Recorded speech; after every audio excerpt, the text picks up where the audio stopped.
T-Wolves, they lose the rematch. Final score versus the Mavs, 120-114. Breaking it all down next. Locked On Wolves postcast.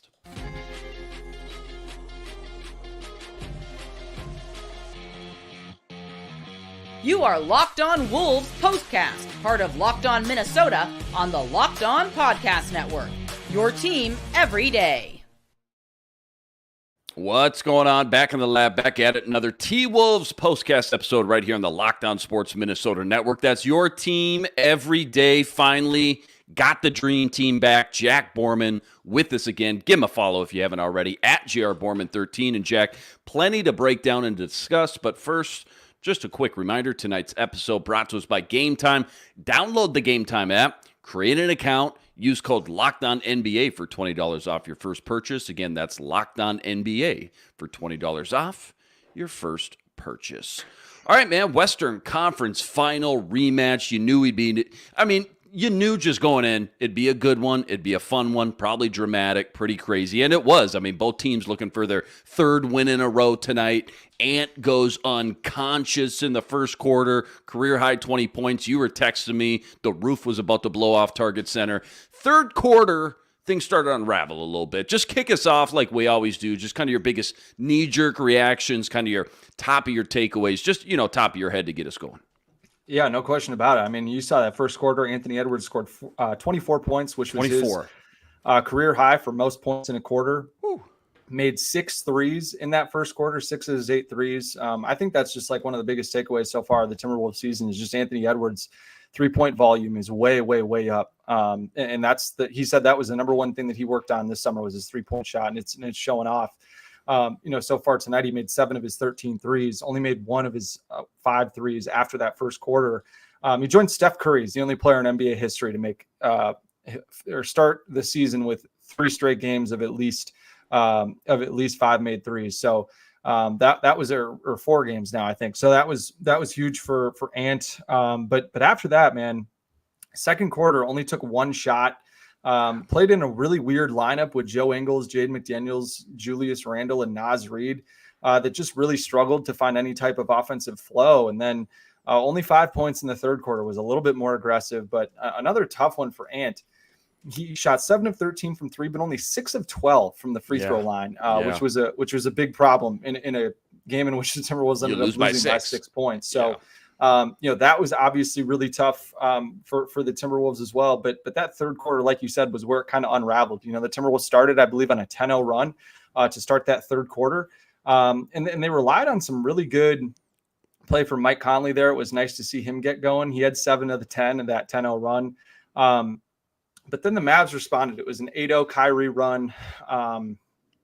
And things just kind of got stuck in the mud for the Timberwolves offensively. They only scored 2 points over the next 5 minutes. Dallas is on a 16-2 run. Dallas's 3-point rate really skyrocketed. So a lot of what we saw in the Western Conference Finals, where Dallas just really spread out the Timberwolves, just drived and kicked them to death. I think they shot only 17 threes in the first half. They shot 5 of 12 from 3 in the first 8 minutes of the third quarter without turning the ball over. And that was a big problem for the Timberwolves in that third quarter is they were turning the ball over too much. And Dallas wasn't. They just continued to find the right open man. They passed up good shots for great ones. And Dallas, I think, in the first 8 minutes of the third quarter was 11 of 15 from the floor. So they had 4 misses, but they rebounded 2 of those and put those back in. So really felt like they, were 13 of 15 or 11 of 13 in reality, just because on, those possessions ended up scoring. So it was just the Timberwolves couldn't buy a stop. And then, it was just a bummer from there. I think the Timberwolves led by 8 around the 9-minute mark of the third quarter. And then they ended up down 11 at the end of the quarter. So it was just a massive landslide, but it was a really good effort from the Timberwolves lineups, in the early part of the fourth quarter to really make this thing a game and give the fans something to get on their feet for in that fourth quarter. Yeah, largest lead of the night was 10. When it kind of all fell apart, Na and Ant both slipped. looked like the exact same spot on the court. And then same play, loose ball, Julius Randle got knocked out for a while after getting hit in the face. It was a scary couple minutes there because you got your two studs both kind of, down on the ground, writhing in pain, didn't know what was going to happen. They were both okay, obviously, but you're right. Things kind of unraveled after that. The last postcast that I did was with Sam Ekstrom after the Lakers game. And that Lakers game, as you remember, that was about as sloppy as it could get. 5 turnovers in the first 7 minutes, 11 turnovers they had at halftime, plus they got destroyed in the paint by Anthony Davis. Who else? Tonight, though, like you said, just echoing your thoughts, more of the same. 7 turnovers in the second quarter alone, 20 turnovers to 10, I think was the final stat tonight, 38 points in the paint to Dallas's 52. That's just not going to fly, man. That's just shooting yourself in the foot. That's just going to make things so much harder than things need to be. So I guess my question, you knew this whole thing was going to be a little trial and error, especially early on in the season. But what maybe worries you the most in this first 4-game sample size that we got now? I don't know what the Timberwolves' identity is. I don't think the Timberwolves know what their identity is. I don't think they know if they want to be a defensive team, if they want to be a team that, just spreads opposing teams out and shoots a ton of threes. I don't know if they want to play bully ball with Julius Randle and Rudy Gobert inside. I don't know if it's just get the ball to Ant in a more heliocentric, Luka or James Harden style offense. I feel like they don't really know what they want Jaden McDaniels to do offensively. It kind of seemed like they were going to need him to scale up more of his offensive game. With Karl Anthony Towns being gone, and he's done that in stretches, but hasn't done that consistently over the game. And I don't think that's necessarily his fault. I think part of that is a usage thing for the Timberwolves. I think the Timberwolves, haven't looked to activate him with the ball in his hands quite enough because he's looked really good when he's done it, just hasn't done it enough. So I think that's the biggest problem for me right now is that, it's just been kind of 1 foot in on defense, 1 foot in on offense. Not really 2 feet in on defense like we saw last year. I think that certainly this team's offensive potential is a lot greater just because I think their spacing is better with Julius Randle and adding another high volume 3-point shooter in Dante DiVincenzo as he continues to kind of learn his teammates. And he's a guy that's really going to make an impact playing off of guys. And so it's going to take a little bit of time for him to, learn how to cut off of Rudy or how to cut off of Nas or where to be and how to spot up when Ant's got the ball in his hands, those types of things. So that'll get better. But yeah, so I think the offensive potential is going to be higher just because you have more guys. But at the same time, I just think with Julius Randle being smaller and losing another 7-footer and Cat, like the rebounding has been a problem as well. I mean, Dallas offensive rebounds for 23 second chance points. Just felt like they couldn't buy a rebound when they really needed to finish out a stop. And if you're going to really struggle to rebound in the, anywhere from 15 to 20 minutes that Rudy Gobert is going to be off the floor every night, it's just going to be a tough ask unless you're playing a team that's got a really small bench and, doesn't have a pair of 7-footers like Dallas does and Daniel Gafford and Derek Lively, who are both excellent offensive rebounders. So, yeah, I think it's just a little bit of the Timberwolves need to find out what their identity is going to be. And until that point, I think we're going to see some up and down stretches, but at the end of the day, I mean, this is still a very, very good roster, a very deep team. And there's no doubt in my mind that they'll be able to figure this out and find more of a rhythm as the season gets going. Yeah, well said. And need to figure out their identity both with Ant on the court and off the court as well, too, and that's also a big concern. I know you mentioned Randle and Reed. Okay, that front court looking better when Ant's off the court, but still trying to figure it out. And again, we knew it'd all be a little bit of a trial and error. That trade happened so late, close to the season. That was a big head scratcher to begin with, but these guys just haven't played together that much, too, so they just don't have that hashtag chemistry going on. You brought up Julius Randle, and I know you mentioned this was a good kind of game to show you the pros and the cons, the good scoring, the bully ball, finishing inside, all that. The bad, just kind of defense, just in general, top to bottom. Is that what you saw out there tonight from Julius?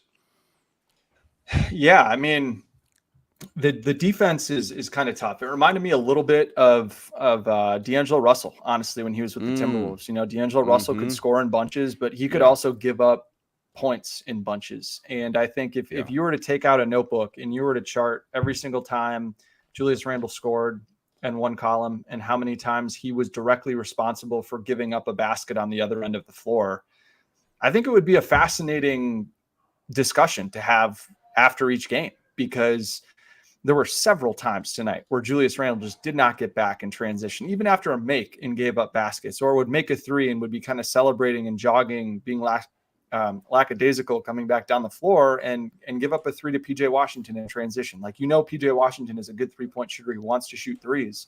Or just getting beat back door, or not being out far enough in the 3-point line on guys that want to shoot threes, or not paying attention when a shot goes up and giving up an offensive rebound that leads to a kick out 3-point shot. Like, those types of things are, if you focus in and watch Julius Randle on defensive possessions, that stuff is going to stick out like a sore thumb. But you have to give Julius Randle credit in that he was switched out onto Kyrie Irving quite a bit in that fourth quarter when they went small ball and had Julius playing the 5. He held his own for the most part against Kyrie Irving. Did not get just burned and blown by for easy scores. He really competed on that end in the fourth quarter. We just need to see more of that over the course of the game. And it's not things that I don't think he can't do. It's just you got to be more focused, and you got to have a mental discipline on the defensive end of the floor to know, okay, shot goes up. What do I have to do? I have to try to find a body or swarm the ball. And not getting beat backdoor. I mean, that's something that everyone in the NBA can focus on not getting beat backdoor. So, but yeah, I mean, Julius Randle on the other end of the floor, I think shows exactly what he can give you on that end of the floor too. It's kind of a perfect example of what Julius Randle is as a player in this game. And that, on the offensive end of the floor, played bully ball really effectively for stretches, got himself to the free throw line. Would like to see him shoot a few more than 4 free throws. I think he earned a couple more trips to the free throw line that didn't get called. But the most important thing for me with Randle, and where I guess he's the biggest upgrade from Karl Anthony Towns, is that when Karl Anthony Towns would put the ball on the deck and drive, right, it was a lot of, crazy turnovers, or he'd end up on the floor, that would lead to easy transition runouts the other way. Randle's a much better drive and kick player than Karl Anthony Towns is. Julius Randle led the team tonight with 7 assists. 4 of those were for 3-pointers, which was really important, and helped get Mike Conley going with a couple of baskets in that third quarter on that, on that run. And so that was really productive from Randle as well. I think he had 3 assists in the first 3 or 4 minutes of this game too, helping Ant explode. So the fact that he's kind of got the sense to know, like, hey, Ant's going, let's try to get Ant the ball and get into spaces where he can create shots for Ant is important. But the big thing for Randle, I think, is going to be his shot diet. Early part of the season, I don't think he took a single long mid-range 2 in the first 3 games of this season. He was finishing 76% at the rim, and was shooting threes at a pretty good clip as well. And then tonight, you want to look at what he did. He scored 20 points, 7 of 13 field goals. That's good. Made all 3 of his threes. That's good. Shot 3 of 5 at the rim. That's fine. But he was 1 of 5 in the mid-range. And so I think if you can eliminate some of those really tough contested mid-range 2s and try to play downhill a little bit more and spot up and try to knock down your threes, I think that's just going to be a better path to success for Randle, because there were a couple times where he was just isolating into the middle of the floor, into congestion, shot clock got deep, and had to chuck up some really tough shots that certainly the Timberwolves would like back in a game that came down to a couple possessions late. And so, but I think that's just going to kind of be the Julius Randle experience. There's going to be some really good games. There's going to be some really bad games, like that first opening night game. And I think it's just, it's another reason why, hey, you still got Naz Reid, and Naz was pressing a little bit tonight, but still had 14 points, 9 rebounds. Maybe you're going to be able to extract a little bit more from him or Jaden on nights that Julius doesn't necessarily have it. So that'll be just something that we'll want to monitor and follow here as we go along. Yeah, sky's not falling quite yet. Plenty of season to go, obviously. And again, we knew it'd be a little bit of a trial and error once we got to this point, and during this stretch of the schedule as well. Plenty more deep dive from this one, including some more deep dive takeaways. That's all coming up right after this. Quick reminder, tonight's episode brought to us by FanDuel. FanDuel, America's #1 sportsbook and official sportsbook partner of the NBA. Right now, FanDuel is giving you a chance at a huge return, $200 in bonus bets guaranteed with your first $5 wager. When you get the hunch in the middle of the game, you can go check out the latest stats. You can view live play-by-play and so much more, all on the same page where you place your bets. Again, $200 in bonus bets guaranteed when you place your first $5 bet. Go check it all out over at FanDuel.com. While you're there, get in on some NBA future action. Anthony Edwards MVP odds sitting at 15-1. Great value there. It's all sitting up over at FanDuel.com. Again, check it all out over at FanDuel.com and get $200 in bonus bets guaranteed with your first $5 wager. FanDuel, America's #1 sportsbook and official sportsbook partner of the NBA. All right, just as simplistic as you can, tell me why the Mavs just owned this Timberwolves team the last handful of games. I know there's a lot of different variables. I know there's a lot of different, different ways you could dissect this question, I guess. But what is it, in a nutshell, why they just can't get over the hump with this Dallas Mavericks team? Yeah, I mean, you hear it all the time when the playoffs come around, is that basketball is pretty matchup-based game. And I think Dallas does such a great job as a team, and Jason Kidd deserves a lot of credit, as do Luka Doncic and Kyrie Irving, three incredibly smart basketball players, including Kidd, that they find what your weakness is and they really exploit it. And I think part of that too is that Kyrie and Luka can function in such a similar way that, if you're a team that really either struggles to defend in space or wants to pack it in more defensively and doesn't want to fly around quite as much and switch as much, or be able to X out on the perimeter and make multiple rotations and do all that stuff. I think they just are so unselfish as a basketball team. They've got shooters everywhere, so you can't really double Luka and Kyrie, but both of them are so proficient in isolation and creating, or getting by the guy that's defending them, that, you almost have to have a second guy ready, but everybody else that's on the floor knows how to play behind a double team. And, like I said earlier, pass up a good shot for a great shot extremely well.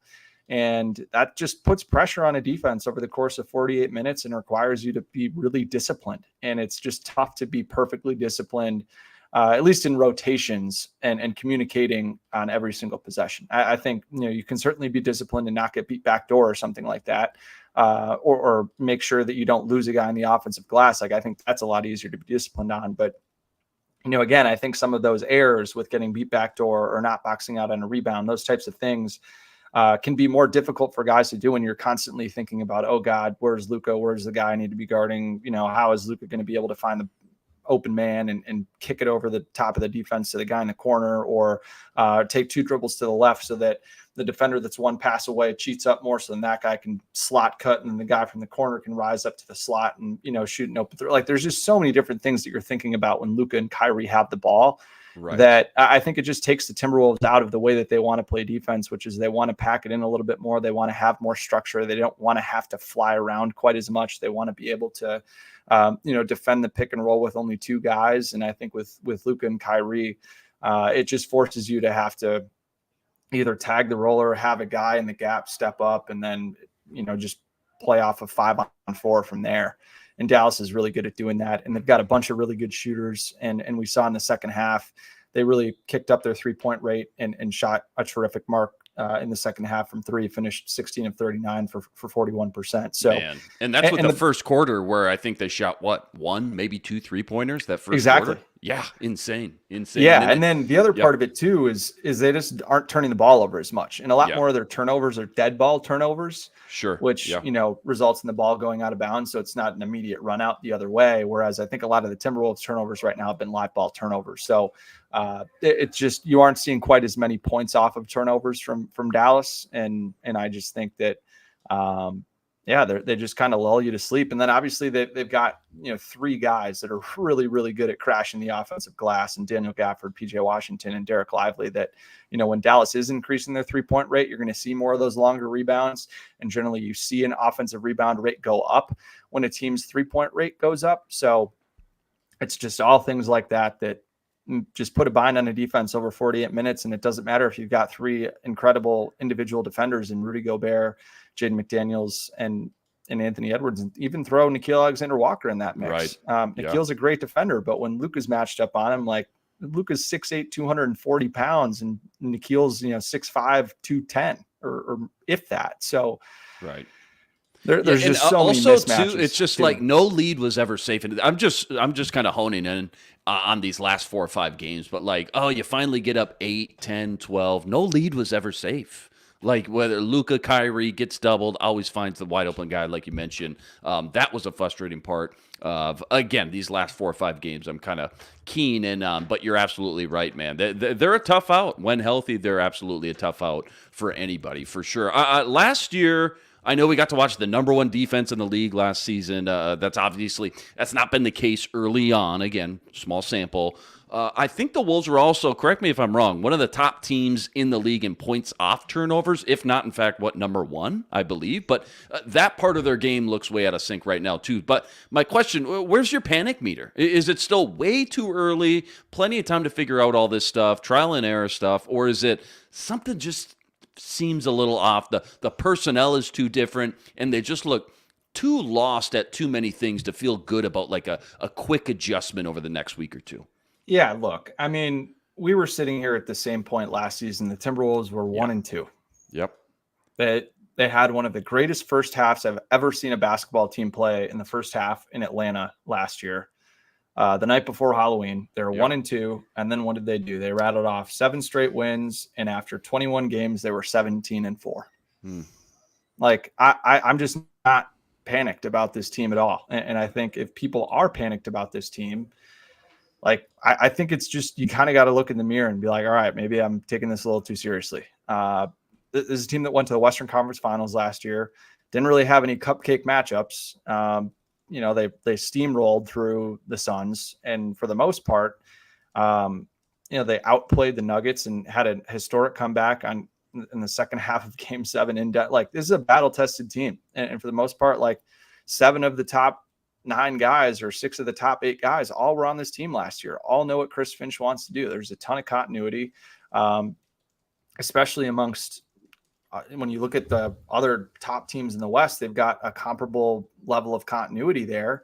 And I just really think that this team is going to need a little bit of time to figure it out. Right. I think Randall is a much different player than Karl Anthony Towns. I think they've got to figure out some of the rotation stuff. I don't know if you want to get into that for a couple minutes. Yeah. But well, what I was going to ask you is like, what do you think? What does Jack think is their best starting 5 versus what do you think Finchy thinks is the best starting 5? Because you're right. There's so many guys on that bench right now that are, or the top 8, 9, 10 guys even, that are capable guys with their own big talent and unique skill sets, so to speak. I have just heard so many different scenarios of like what should be the starting 5, or it doesn't even matter what the starting 5 is because this guy's going to come in for that guy and this guy's going to get X amount of minutes anyways.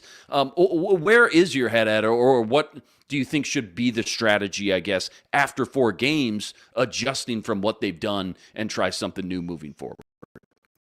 Yeah, I think it's much less to me about the starting 5. I don't think that's going to change, barring any injury.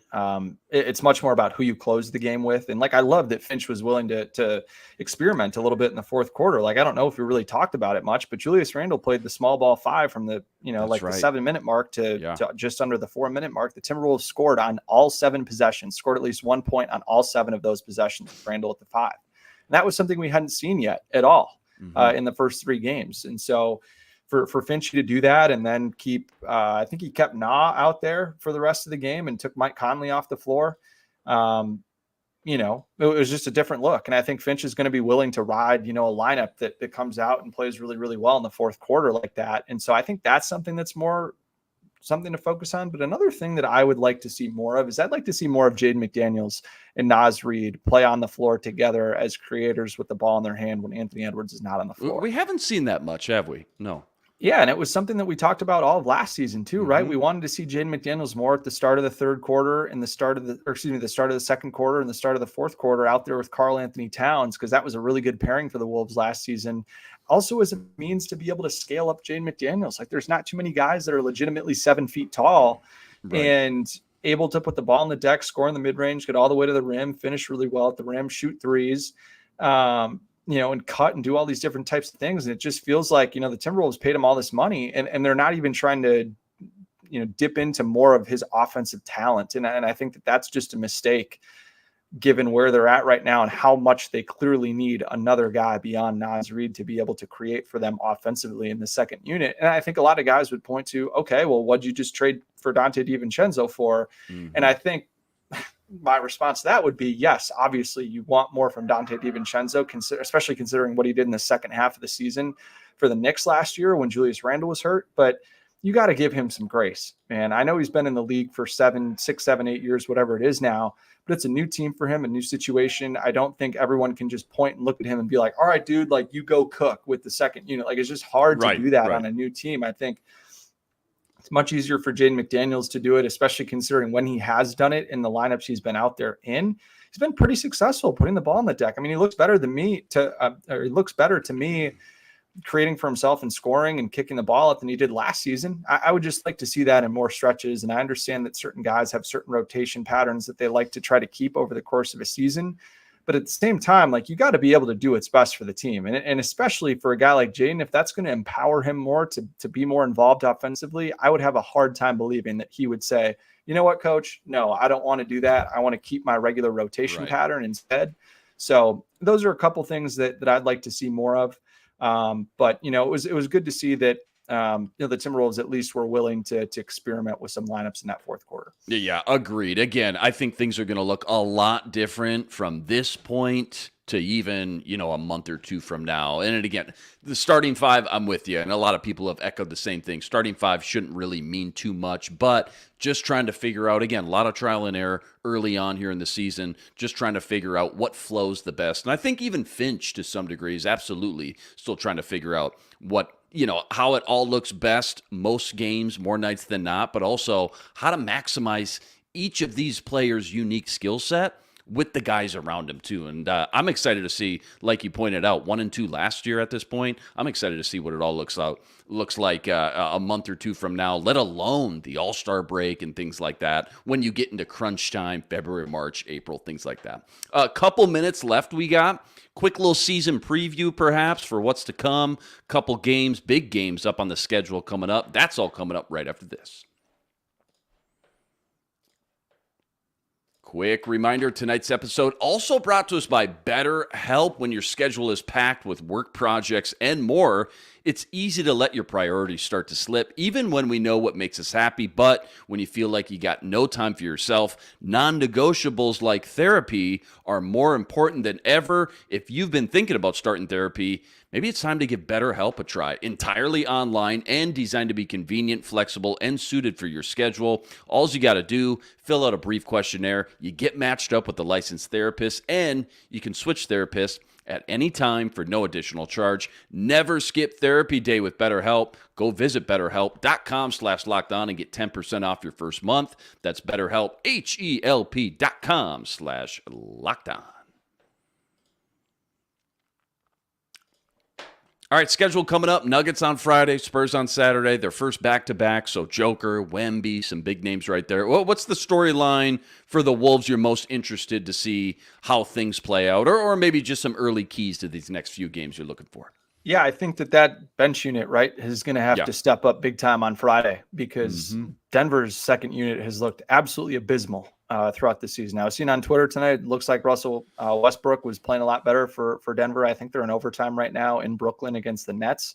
So, that's a storyline that you're going to want to watch, because if that bench is worse than what it has been in years past, that's a really tough sign. And Nikola Jokic is going to have to do a lot of heavy lifting, even more so than we've seen in the past. So if the Wolves are able to get him in foul trouble or compromise him in any way, I think that's going to be really important against Denver. But again, should be a good opportunity for the Wolves to try to build some of that second unit depth. And then I'm really intrigued to see how Chris Paul is going to be able to activate more of what Victor Wembanyama can do on the offensive end of the floor. I haven't gotten a chance to watch too much of the Spurs yet this season, but I'm really excited to see that play out on Saturday. That'll be the first back-to-back for the Timberwolves, I believe, a home road back-to-back, late one, 8:30 p.m. local time tip here in Minneapolis on Friday night. I think that's an ESPN game against Denver, and then in San Antonio on Saturday. So should be two really good opportunities to see how this Timberwolves team can can play against a couple of star centers that are unquestionably going to put pressure on the offensive glass and force the Timberwolves to close out stops with rebounds. So I'm really intrigued to see how that second unit can perform against both Denver and San Antonio, but also how the Timberwolves front line can hold up rebounding against Nikola Jokic and and Victor Wembanyama. Yeah, fantastic weekend of basketball for Wolves fans. By the way, Denver did win that game in overtime just now, 144-139. Just barely squeaked that out. So how about that final score? 144-139, looking like an all-star game. Two more quickies. What was your season-long win prediction for the Wolves? I asked Sam Ekstrom. I got it written down somewhere. I'm trying to pull it up. And has it changed at all after 4 games? Yeah, I was not on the party last week. I was in San Diego for work, but yeah, I think I have the Timberwolves right around 50-51 wins. I think the Timberwolves will probably be the third best team in the West in the regular season. I think probably Oklahoma City will be number 1. Dallas will probably be number 2, and I see the Wolves in that 3 spot right behind those two. I just think that a lot of other teams, when you look at a team like Denver, you look at a team like Phoenix or the Clippers or the Lakers, I just think that those guys are relying a ton on the health of their top 1 or 2 guys and really are going to struggle because a lot of those guys on those teams have not played a ton of games over the last few years, or one of their stars have missed a significant amount of time. So I just think the Wolves are in a pretty good spot where if Ant misses 2 weeks or something like that, I think they're going to be able to morph and adapt and play in different ways and make up for that. So, and I just think that they have a really solid, stable core. I said it earlier, I think the Timberwolves may have the deepest team in the league, and they're only playing 8 guys right now because Chris Finch really wants to develop more of that chemistry with the top 8 guys, since 2 of those guys are new. But we'll see Josh Minott. We'll see Rob Dillingham play a lot more than what we're seeing right now. And I think that'll also help the second unit play a little bit faster, score a few more points in transition.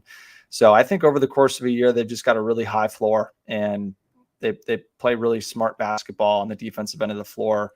Got a lot of really tough players. Again, like I said, battle tested. They've played deep in the playoffs. They know how to band together. They know what it takes at the end of the game to close out wins. So I just think that, even if they struggle or they take a slight step back from next season, or they're a 3 or a 4 seed or something like that, I still think that they're right in the thick of things. And it's certainly, for me at least, it's just to get in the playoffs and just try to be as healthy as you can, get in the playoffs, and don't try to stress yourself out too much trying to hunt for a specific seed if that's going to take away from your performance in the playoffs. So what I'm hearing from you is that really it's just a matter of staying healthy and then just surviving this loaded Western Conference, really. You don't think it's not going to have anything to do with as far as just talent or, again, coaching, the chemistry. They'll figure all that stuff out. That's really health. And just surviving this just absolutely stacked conference is the only 2 things possibly holding them back from a potential trip back to the Western Conference Championship or whatever it may be. Yeah, I think so. I think Oklahoma City, Dallas, Minnesota, Phoenix, Los Angeles, Denver, you could even throw Sacramento in there, are all somewhat comparable in terms of how much talent they have up and down the roster. I think it's just when you look at how well the pieces fit and the experience that all the teams have playing with one another, I think the Wolves just find themselves in a good spot, and you'd probably put them in the top half of those teams. Sure. And again, if you're able to keep everyone healthy and all those guys play and you let the chips fall as they may, I think the Wolves probably end up in somewhere in that 2 to 4 range. Maybe they can even get up to that 1 spot if things break their way. But they were pretty lucky in terms of how healthy they were last season outside of the cat injury. But again, they were in a good position to be able to make up for that loss. And I think they'd be in a good position to make up for losing anyone right now, with the exception of maybe Rudy Gobert. I think that would force them to play a really, really different style of basketball. That would be tough for them right now with kind of the lack of continuity that they have. But again, really high floor. And it's part of the reason why I'm not really going to panic until Christmas, unless things look really bad still at Christmas or something like that. But again, you have one of the best 5-6 players in the league in Anthony Edwards. Got arguably the best defensive player in the league. One of the other 5 best defensive players in the league, in Jaden McDaniels. Got a great coach, So, rock solid fun. coach. Yep, coaching staff, top to bottom, really, not just Vinci at the top, but top to bottom, that coaching staff is pretty rock solid too. So I'm with you, man.